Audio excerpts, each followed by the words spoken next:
Hello and welcome, everybody. Welcome back to the New Earth Love podcast.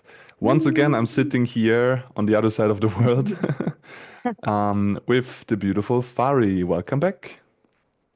Hello. So good to have you back. And I'm super excited Yeah. about today's topic. Yeah. And as always, I love to start with checking in how we are both feeling. Would you like to start? Yay. I feel super good. I feel very much connected to myself and that emotionally, physically.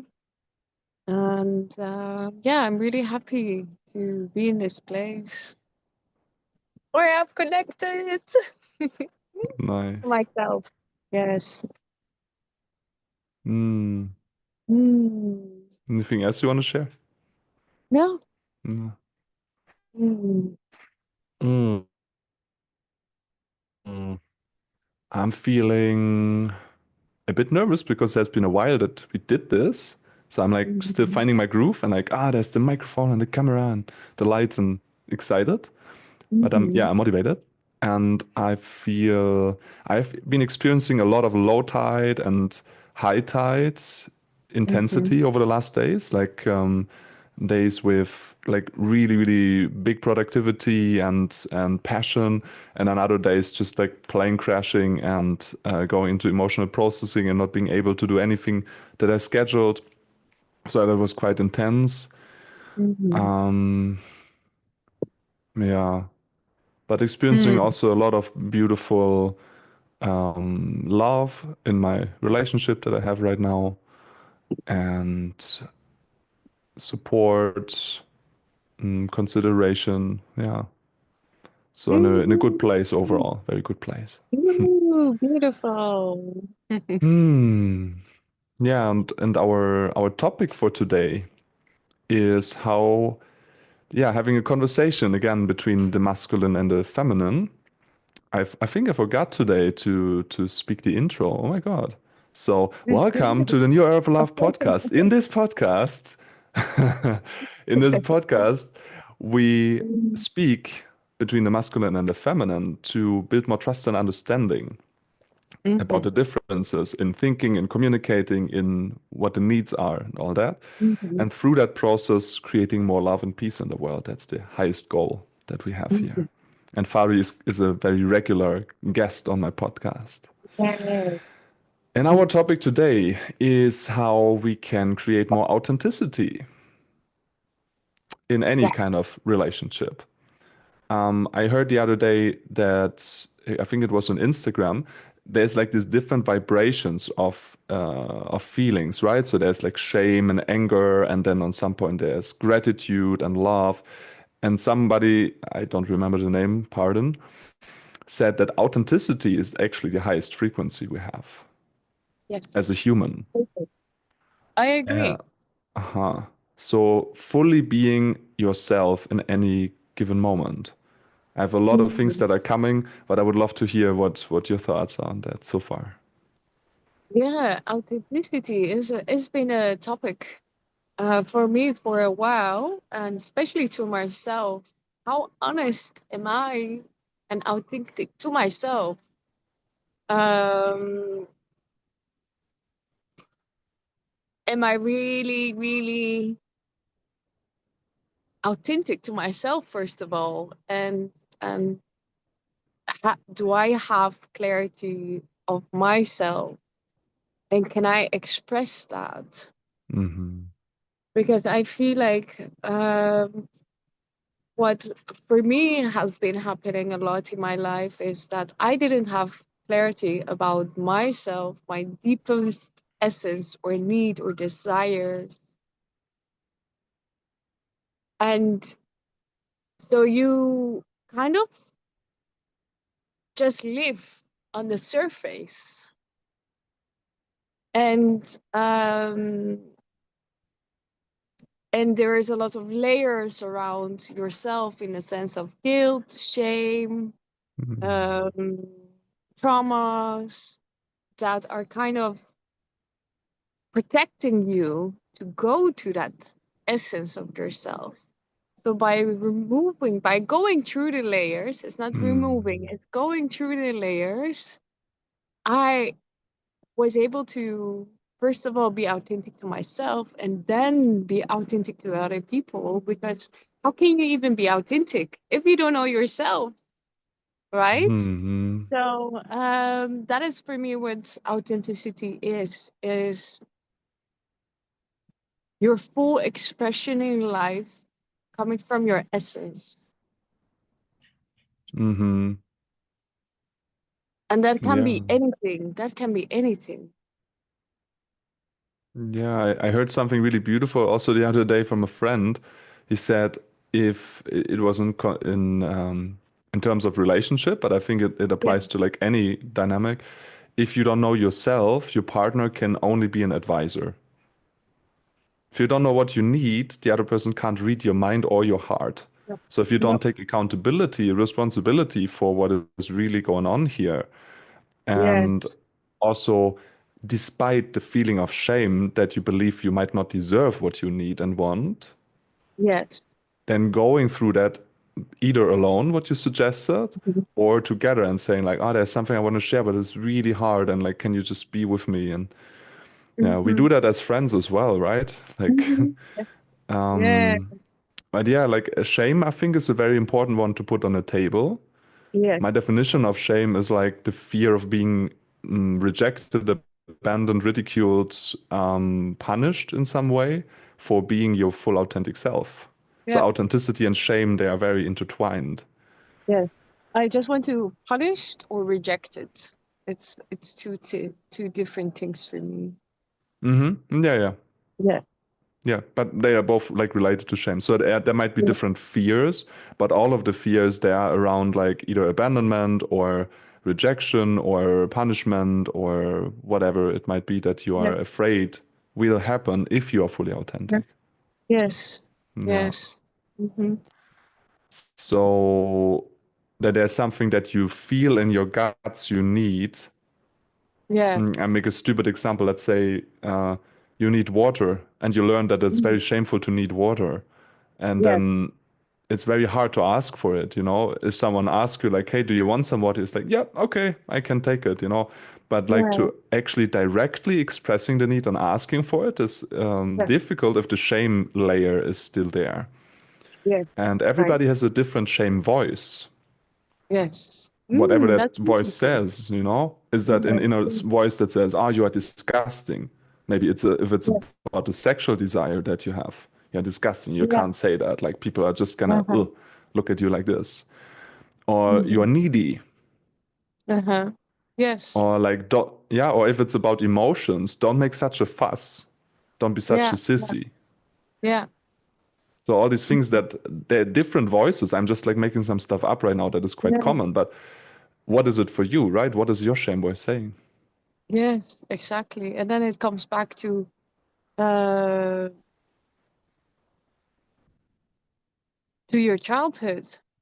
Like what has been playing in your life which has created or rejected the character, your Hmm. essence.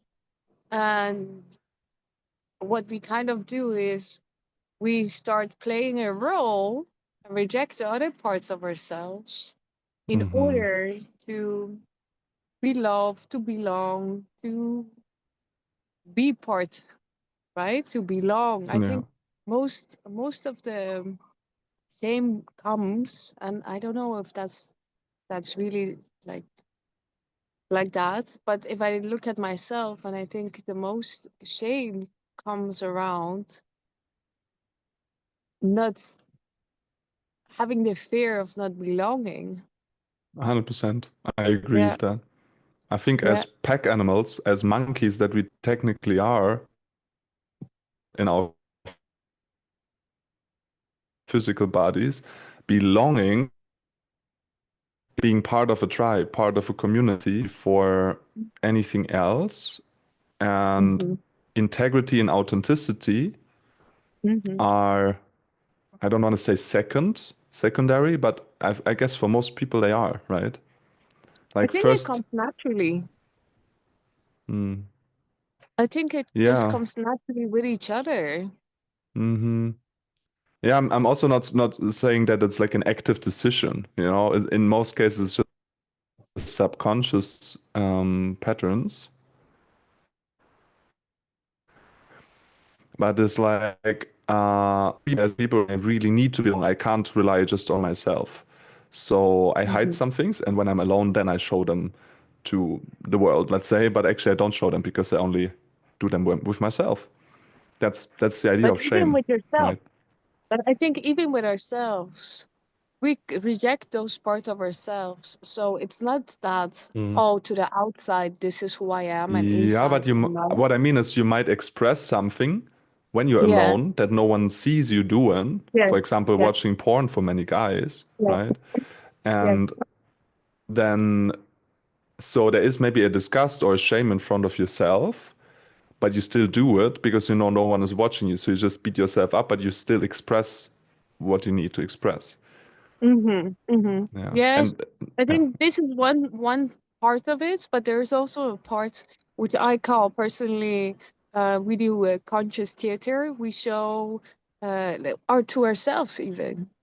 You know, Mm, we are have created this identity of who we are, and we keep playing that role, and we even lie to ourselves. mm-hmm, Even without other people, we lie to ourselves sometimes, rejecting ourselves. The parts of ourselves that we are rejecting is also the parts that we are ashamed of. mm-hmm. And and Yeah. and there is a part that we still do secretly. We act on certain things secretly, but there are also parts that are hidden, and we don't want to be. No, I don't want to miss that person. That Mm. person was so bad to me.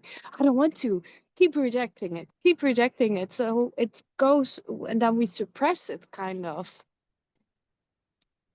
So there is definitely many layers to it. Yes.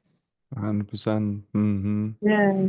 And what I find the most powerful thing to become more authentic is facing your shame, facing your fears. Yeah. Yes. And something that we have already been speaking about on this podcast, but I want to highlight it again because it's so important, Yes. is vulnerability as a gateway.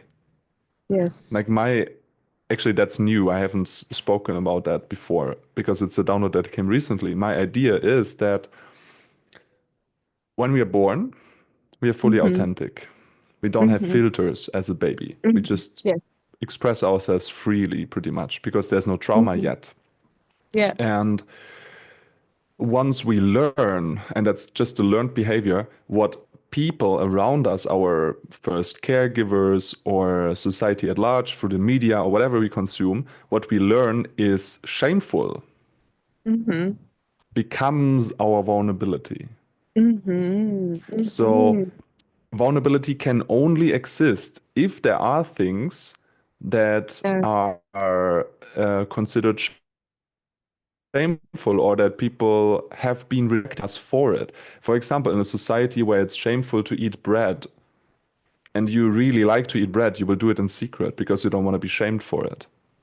As Yes. it happens, we live in a Mm-hmm. society where eating bread is pretty okay, but like other things are more shameful, right? I'm just giving a random Yeah. example. So, what you Yes. installed as a belief in your mind, Yes. what Yes. is dangerous to express, even though it would be authentic for you, that Yes. becomes your vulnerability. Yes. And in any kind of relationship, especially in romantic, but like with friends, it works all the same. The more vulnerability you practice, and you are okay with the possibility to be rejected for it, Mm-hmm. and you Yeah. you go through the uncomfort, the discomfort, Yeah. the more you can actually arrive at authenticity. Yes. I agree. You kind of take ownership of them and say, Hmm. hey, this is me. And then I wonder Yeah. if you then can still call it the vulnerable part, or can you just call it, this is just part of me? Hmm. Yeah. it is part of you. And what Yeah. I would call personally the vulnerable part is the part where you feel some kind of sensation in your body, some emotion of Uh-huh. fear Hmm. that tells you like, oh Hmm. my God, I will Yeah. say this, but actually I'm pissing my pants right now. Yeah. Right? Yes. Yes. This is what I Yes. define as vulnerability. Yes. And And once you oh, sorry, no, no, go continue. ahead. So once you discharge that sensation that you feel in your body, would you still call it vulnerable? No, then it becomes your authenticity.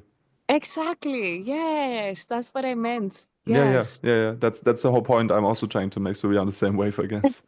That I'm tuning in authenticity, with noises. Yes. yeah, vulnerability is a bridge. It's a tool Yeah. to get to authenticity. Yes. Yes, I love it. Yes, I love it because when I tune in and it's like, hey, wait a minute.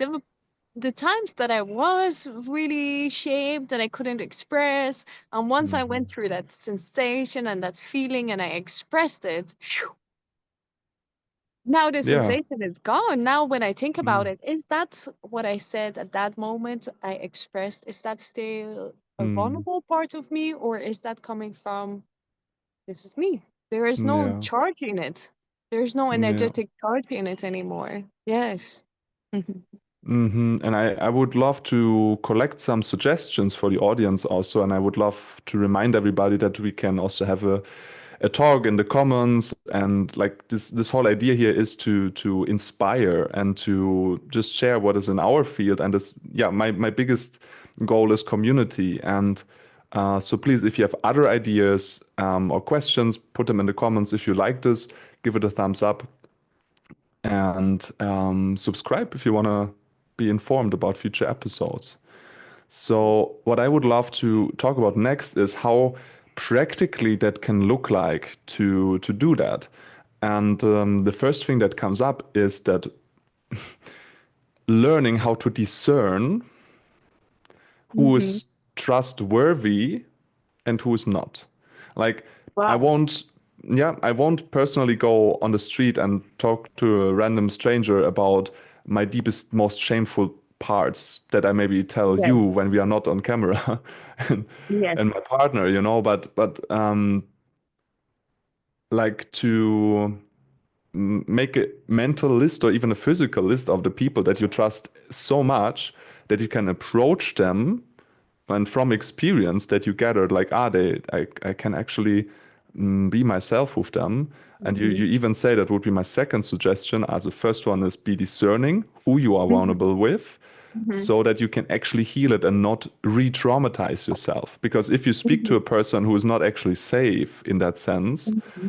who will just reinforce the trauma, which is like, Hmm. if I show that, I will be rejected. So, in Hmm. order to make a different experience, choose a safe person to be vulnerable with. And Yes. it like if you build like a Jenga block house and you take one of the blocks, it just collapses. Like from my personal experience, when one person that can be a friend or a partner, it doesn't matter, accepts something with 100% love that I used to be ashamed about, I make the experience the core Yes. experience, it can be different. There is people who accept that about myself, so my standard Yeah. is higher. And I Yeah. will own that aspect of myself for the future because Hmm. I was allowed to feel the fear, sadness, or anger or whatever came up with that person when I shared it, and they just hold me in love. So it's like, okay, I Hmm. don't longer reject that because there's at least one person in the world who loves me for that. And you Yes. and I, we had a lot of processes like this, right?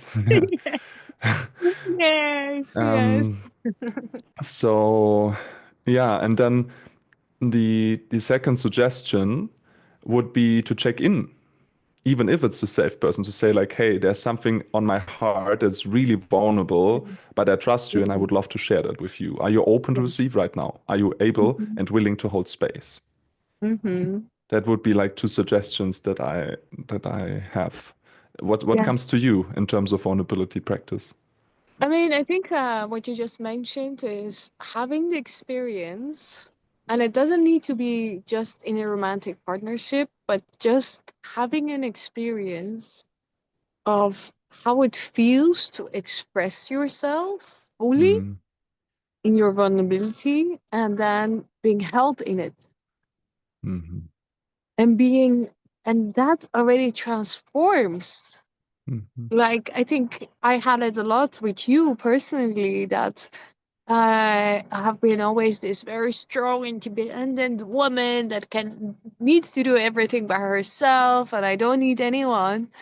But you actually showed me that it's possible, and that I can be crying on a Mhm. FaceTime, and you would just say to me, "I love you."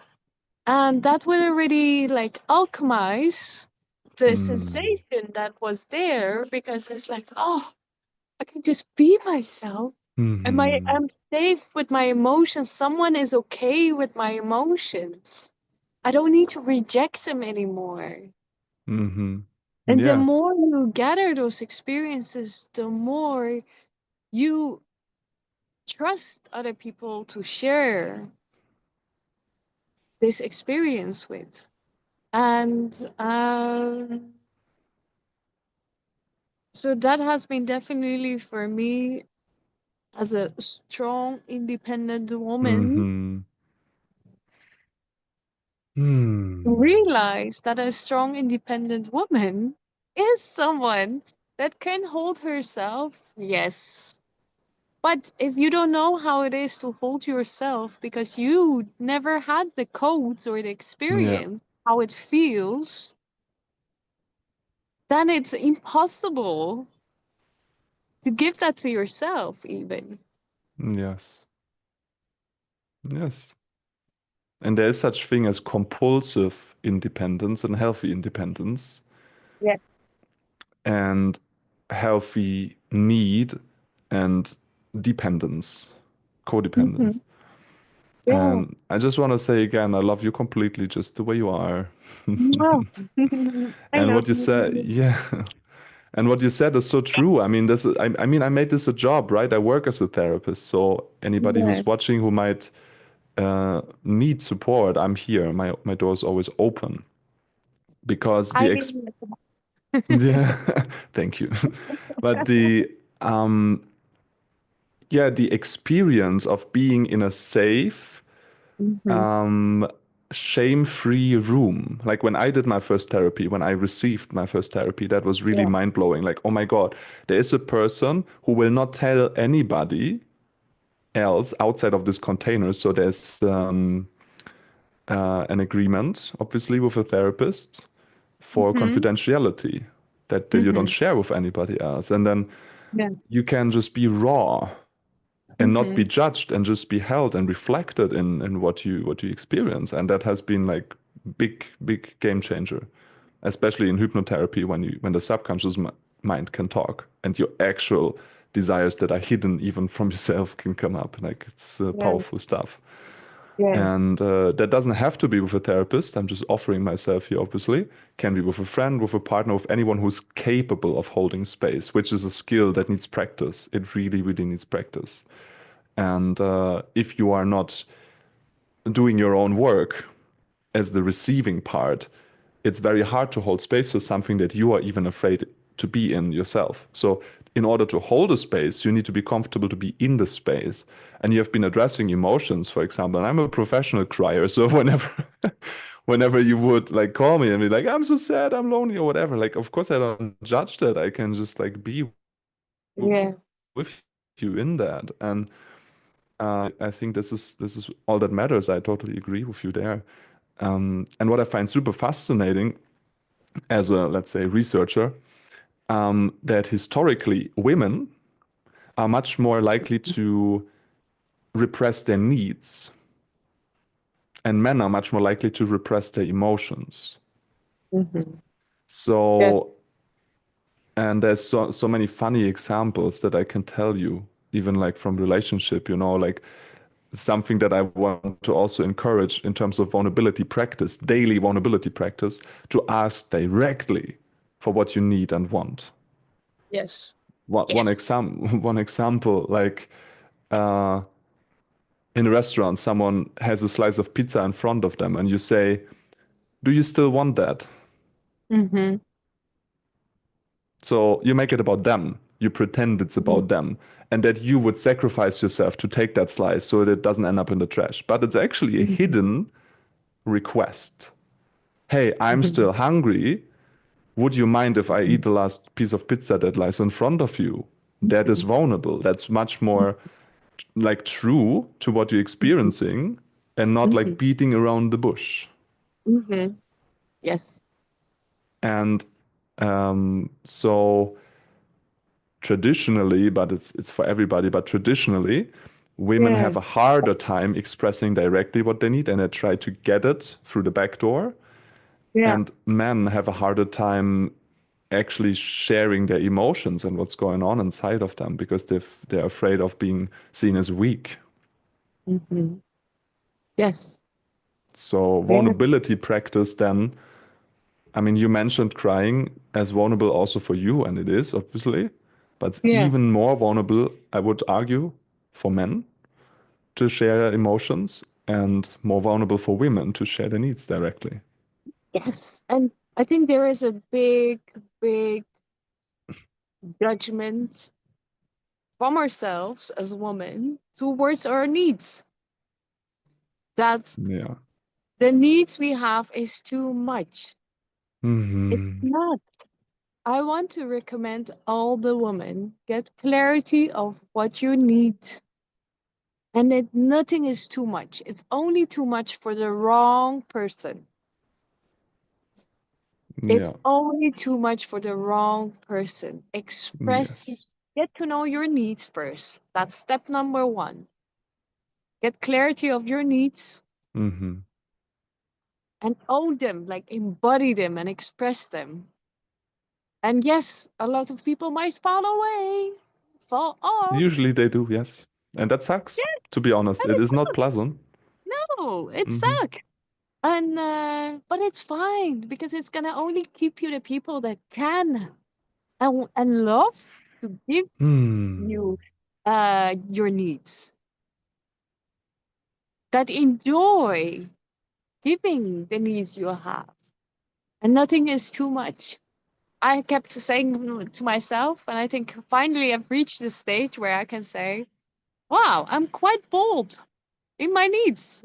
Hmm. And you know what? It scares You are. people. Yes. Some people. I love it. I love it. Yeah. And it's fine. It's fine, Yeah. but I refuse to not do that anymore because Hmm. that means I'm suppressing it. Yeah. Nope. Yeah. So to all the women, express your needs once you got clarity over them. And it takes time to get clarity over some of your needs. It needs experiences, it needs situations, maybe Hmm. relationships, but get the lessons out of it because all the lessons we are experiencing in life, there is a secret in it. The secret Hmm. in it is Hmm. the gift of clarity. And it can start with something very small, which is, well, it's actually not that small, but it's smaller than being like super vulnerable.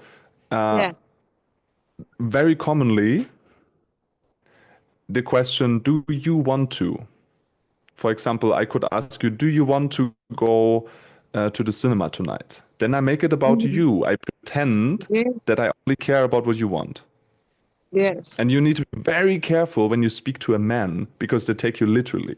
I had that Mhm. in relationship quite a lot, where a woman I was dating would ask me, "Do you want to do this?" And I would be like, "Do I want to? No, I don't." And what she actually wanted to say is, "I really want to. Would you come with me?" But she didn't do that. So then she was pissed. Like, because I said no. And it's like, yeah, but you asked me about myself. Yeah, but you know what I meant. Like, no, that's on you. So Yeah. changing when you catch yourself, yeah, first of all, catch yourself. That's the most Mhm. important part. Discover who you are and where you're bullshitting Yeah. yourself. Yeah. So, Yes. um, whenever you say, do you want to? Is it really that you are interested in the other person? For example, as a parent to a child that has having a tantrum, you ask them, Mhm. hmm, do you want to eat something? Maybe Mhm. you want to sleep. Maybe you want to go for a walk or whatever. So you offer them suggestions for their well-being. So then the Mhm. question, do you want to, makes a lot of sense. But how Mhm. often do we cover? vulnerability with, do you want to go to the cinema tonight? Yeah. Instead of, would say, would you come Mm-hmm. to the cinema with me tonight? Mm-hmm. Yeah. That suggests I want to, and I make it a request, will you join me? Yeah. So I honor your integrity and Yeah. my integrity. Yes. Yes. Yes. Yes. I agree.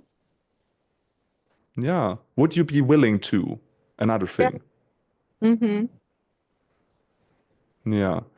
Um, yeah. Would you implies that you're capable and willing, Mm-hmm. Mm-hmm. which is the only place where I want to be met in my needs. Yeah. Yeah, when I, for example, I need 10 minutes to just talk to someone on the phone if I'm in a loneliness state or something, I can send you a message. Hey, Fari, I'm feeling really lonely right now. Would you be willing to just be with me for 10 minutes? Uh-huh.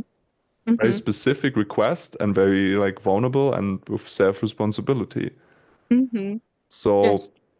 the suggestion I have is like catch yourself in your language and how much do you Mm-hmm. actually take responsibility for yourself and how much do Yeah. you Mm, I don't want to say manipulate, but in some cases that is even the case. Um, but sneak your way into what you need. Yeah. It Yeah. And that is will, because.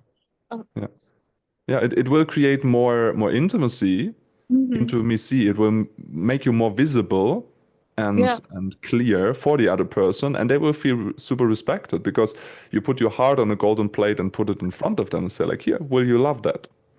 Uh-huh. I think the fear of not doing that also comes from a place where I see many women, including myself, used to do Mm, is not feeling safe enough to express. Because out of experience, when I did express my need, I was attacked for them and I wasn't acknowledged for them. I wasn't need. I wasn't met in mm, my needs. So automatically, as what I what I used to do then is kind of create a way because I felt unsafe expressing my needs. I was kind of manipulating and asking questions with a hidden message in it. mhm. And that comes from a place of I don't feel I can express my needs because Yeah. it's too much. You cannot hold the space of my needs. So then I'm gonna be the tricky one and gonna do it in different way. I still express it, but it's Mhm. not coming from a right place. So it goes both sides, is being able to give the safety for the other Mm, person to feel that they can express their needs yeah. and for the other person to express their needs. So it Hmm. goes from both sides.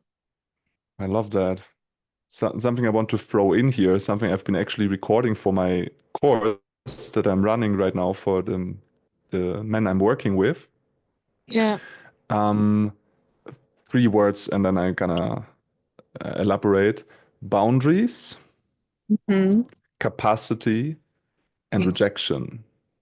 So if you don't have boundaries Hmm. and someone else makes a request that Hmm. you are no to, Hmm. then what most people do is judgment, Hmm. moralistic judgment. You shouldn't ask that. Yes. Like, don't be so needy, or Hmm. whatever judgment comes your way. So they don't have to express a no. Yeah. Yes. So the no is a consequence, but not because they take accountability, but because they are making it about you. They're blaming it on you instead of accountability. Yes. And you, on the other hand, if you hear rejection, because you reject it still in yourself, then Hmm. you take it personally. Yes. If you're able to see the other person for their capacity, that has nothing to Hmm. do with you. If you Hmm. only see their capacity and you can be in compassion, Hmm. then they can say whatever they want to say because you're not Hmm. gonna take it personal. Does that make Hmm. sense? Yes. Hmm. Yes. It comes back to our working with our own triggers, discharging the sensations we have around certain Mm-hmm. topics around ourselves, and being able to come from a different space. Mm-hmm. Yeah. Hmm. And the discharge of that sensation, which I call the trigger, can be happening in the romantic relationship, in friendship, Mm. with yourself, with a therapist. It has so many tools that you can use to get to those Mm. sensations. But the most important part is feel it, allow it to be there. Yeah. Get to know what a sensation means in your body. Get to know yourself. That's where it comes back to. Mm-hmm. And in my world, triggers are beautiful. If people trigger me, it might not be very nice in the moment, but I always thank Mhm. them for it on a higher level. Even if I haven't gone through the process, there's an aspect of me who is like in namaste, like thank you for giving me that opportunity for bringing out something in me that is really still healing so I can go through it and go to the root of it, right? And like Yeah. in my reality right now, all the people I allow close to me, including you, are Hmm. drama-free relationships. They're not trigger-free, but they're drama-free. So for me, Yeah. drama is moralistic judgments, blaming, Yeah. blaming, maybe even fighting. Yeah. Hmm. So how much responsibility each person has for their own triggers and how much Hmm. accountability they both take for their actions and words. Hmm. This is what matters. And of course, that can trigger both sides, even sometimes simultaneously. And then you need a little bit of space, figure it out, and come back when you're more regulated. Hmm. That makes a lot of sense. So, but it doesn't have to be drama. If you and I, if we have a conflict, it doesn't mean fighting. It doesn't mean um, drama at all. It's just like, okay, Yeah. there's a disagreement. Yeah. We don't always have to agree. No, Mm, exactly. so how can we navigate this in a way that works for both of us? Or maybe we don't, and then we just like leave it. We Yeah, can also just leave it because if you agree with me, it doesn't say anything about me and the other way around. I It just agree. means we have different boundaries, different perspectives. Yeah, I agree. Mhm. Agree. Yeah. I had Mm. the other day, and this is why, like, now that you're mentioning it, I reflected back on it. I feel like you're very in tune with certain aspects of yourself, which allows you be in tune with me. Mhm. And the other way around, I feel like we are very much in tune with our integrity, with our values in life, which is not like a trigger relationship, as I would say. I feel like it's very a supportive relationship. Mhm. And why I bring this up is that we are both so devoted to our self development that Mhm.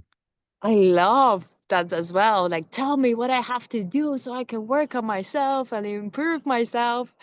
And so I mentioned to two of my friends, female friends, I said, oh, I would love to have a group. And I would love for you to put a mirror in front of me of the aspects of myself that I still have to work on and I don't see them Mhm. because we do have the dark side, dark spots.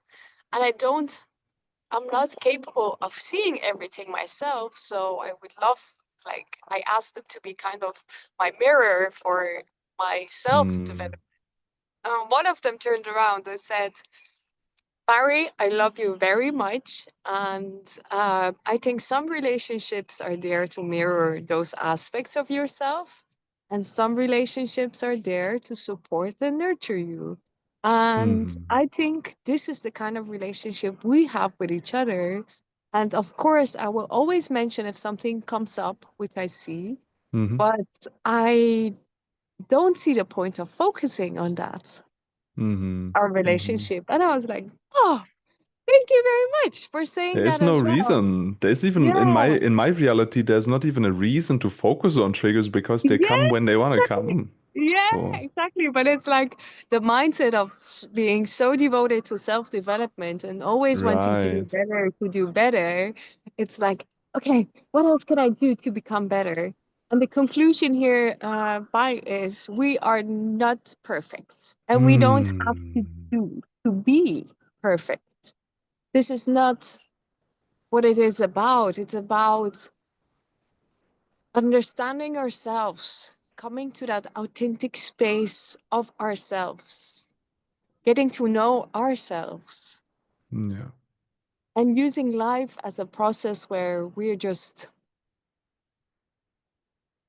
taking what we need, experiencing what we need, and then continuing without Hmm. having the attachments that we have to become better. I have to do better my best to be authentic, because that is also not authentic. We Hmm. shouldn't be forcing ourselves to be the most authentic. We are out. I am authentic in myself right now. And tomorrow Hmm. there's another part of me that is coming up. And that is also going to be included in who I am. Yeah, trying to be authentic is already an error in the system, right? Yes, yes, yes, indeed. Indeed. Mm. Yeah. What you can do, and just kind of repeat that once Yes. again, authenticity is a result of going through vulnerability. Yes. That's the point I want to make in this podcast episode, actually, to summarize all the things we said. Like, the more, because there is some aspects of you that you're just authentic about. For example, I'm not ashamed of breathing, right? I'm just Yeah. doing it. So Yeah. that aspect is already authentic. I will always breathe, Mm. like because I'm not Yeah. ashamed of it. And Yeah. um, and then the things that I'm hiding because they're Uh-huh. vulnerable, if I put them on the table and I, again, in a safe space, yeah, with either a therapist, good friend, whatever, you heal them and you bring them back to the light, back to like a puzzle piece that you put back into yourself, like, ah, okay, I own that from now on. I will not hide that anymore. Then authenticity Yeah. is our natural state that will come back. Yeah. Yes, I love that. I agree. Hmm. That was very Ah, concise and precise today, Fari. I love it. We are back on track. yeah, I loved it as well. It's like it flows very easily. Anything else that comes to you in that whole regard, or should we call it a day? I think we can call it a day. Yes. Beautiful. Yeah. Mm.